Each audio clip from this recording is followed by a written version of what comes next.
Having developed the technology to create a superlaser with the ability to destroy entire planets, the Galactic Empire outfitted two enormous battle stations with the weapon, the first and second Death Stars. But following the destruction of the first Death Star in the Battle of Yavin, the Empire attempted to miniaturize the technology to arm their Imperial-class Star Destroyers with the superlaser's destructive power. Ultimately, their attempts succeeded and led to the emergence of the Conqueror, a Star Destroyer armed with a superlaser. In this video expose, I will describe how the Conqueror was developed by the Empire, its destructive power and capabilities, and explain how it was ultimately destroyed by the Rebel Alliance. After the loss of the Death Star in the Battle of Yavin, the Empire sought out a superweapon that could replace their lost battle station, that had the ability to destroy an entire planet. A replacement was of crucial importance to the Empire, as the Galactic Civil War had been ignited, and the Rebels were quickly gaining momentum following their success at Yavin, thereby pushing the Empire into desiring a quick and powerful counterattack to cripple and demoralize the Rebel Alliance.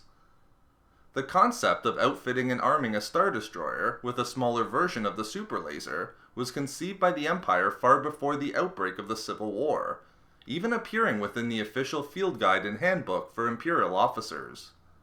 But after the loss of Death Star 1 and the early Rebel victories, the concept was put into development. The development process ran into a number of early troubles in regard to the superlaser's miniaturization and in continuing to harness enough destructive power. Despite these initial obstacles, the project to equip a Star Destroyer with a superlaser pressed forward, guided by the Empire's elite Storm Commandos under the leadership of Admiral Victor Strang. The research and development of the superlaser was performed at an Imperial facility on the planet of Naboo, which was protected not just by the forces of the Galactic Empire, but also by the Sith acolyte Naman Cha. Only 1 year after the Empire's defeat at the Battle of Yavin, the facility on Naboo had produced a miniaturized superlaser that was ready to be fitted onto the Star Destroyer, the Conqueror. After successfully arming the superlaser onto the Conqueror, it was placed under the command of Admiral Strang and stationed within the Mustafar system until it was ready to deliver its first blow against the Rebel Alliance. Once stationed within the Mustafar system, Imperial intelligence was also brought in to oversee the operation, as Intelligence Director Isard turned to and worked with her allies the Black Guard, a dark side cult operating out of Mustafar. The Conqueror was 1,600 meters long, the same length as a typical Imperial-class Star Destroyer. The aft section of the vehicle housed the reactor core, as the superlaser was built into its bow. The weapon bisected the entire front section of the Star Destroyer, as it took up a significant amount of space. Although it was a smaller version of the superweapon utilized by the Death Star, the Conqueror's superlaser had many similarities to its predecessor. It consisted of a number of beam generators placed around the perimeter of a concave circular dish, which when fired, caused beams to fire out of each of the several generators to concentrate into a single green laser beam that could unleash tremendous destructive power. Although the weapon was smaller, it still had the capability of melting cities, cracking the crust of a planet, and even destroying small moons and planets completely. This destructive power was demonstrated during the Conqueror's first successful test, wherein its superlaser completely annihilated a small uninhabited planet within the Mustafar system. Soon after this first successful test, the Rebel Alliance uncovered the existence of the Conqueror, following a Rebel raid on an Imperial weapons facility located on Naboo.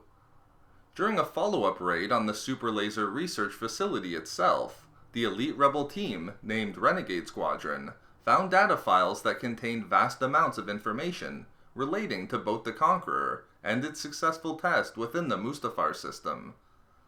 Knowing that the Conqueror was present within the Mustafar system, Renegade Squadron stole an Imperial shuttle with the intention of using it to infiltrate the Star Destroyer and then destroy it. Ultimately, the Renegades were successful in their mission. Having boarded the Conqueror using Imperial codes from their hijacked shuttle, Renegade Squadron fought its way through the corridors of the Star Destroyer, including a confrontation with Admiral Strang himself, and his elite unit of Storm Commandos to enter its reactor core. After successfully defeating them, the Renegades placed timed detonation charges around the Conqueror's reactor core and rushed towards the hangar to make their escape before the thermal detonators went off. The task was not an easy one, as Darth Vader had arrived to ensure that the Star Destroyer was safely delivered to the Emperor. The Renegades were eventually able to gain the upper hand against Vader and his group of Storm Commandos, allowing them to flee from the Conqueror, in addition to Vader, who also escaped. Subsequently, the detonators exploded and brought an end to the Conqueror and the Empire's superweapon to replace the Death Star. So there we have it, how an Imperial-class Star Destroyer was armed with a superlaser. We love making these videos, so why not subscribe for more fun Star Wars theories and discussions? Also, if you enjoyed the video, think about giving a like or leaving a comment. If not for me, for the Twilight.